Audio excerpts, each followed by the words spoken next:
તો સવારમાં પાણી પીવાથી કરી છે શરૂઆત અને એના પછી એકાદ કલાક પછી કરી છે નાસ્તાની તૈયારી. હેલ્ધીઓ નાસ્તો કરી અને કામ બધું જ પતી ગયું. પછી મેં કીધું ચાલો ગુંદા બહુ પડેલા છે ને તો ગુંદાને તોડી નાખીએ અને એનું ઇન્સ્ટન્ટવાળું અચાર બનાવીએ. ગુંદા તોડવામાં એટલી મજા આવતી હોય છે ને કે પ્રહાન પણ મારી સાથે બેસી ગયો અને એને એકદમ ફનથી બધું જ કામ મને કરાવવા માટે હેલ્પ કરી. એ પછી મેં અહીંયા ખાટા પાણીમાં થોડીવાર ગુંદા રાખી દીધા છે.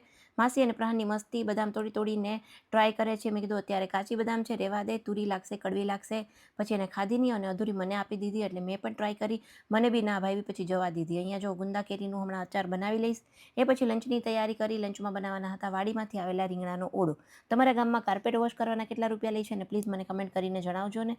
એ પછી એકદમ લેસ ઓઇલમાં બનાવ્યો છે રીંગણાનો ઓળો. બાજરાના રોટલા સાથે મેં ખાઈ લીધું હતું. એના પછી આ છે નેક્સ્ટ ડેનો વિડીયો અને નેક્સ્ટ ડેમાં મેં મારા કિચનમાં જે કંઈ હું કુકર યુઝ કરું છું, સર્વિંગ બાઉલ યુઝ કરું છું, મારા ગેસ વિશે થોડી ડિટેલમાં માહિતી આપેલી છે. તો મારા લોંગ વિડીયોઝમાં જઈને જરૂરથી જોજો, તમને પણ મજા આવશે. મિની બ્લોગ ગમ્યો હોય તો લાઇક, શેર અને સબસ્ક્રાઈબ કરી દેજો. ચાલો જલ્દીથી મળીશું એક નવા મિની બ્લોગમાં. Bye bye.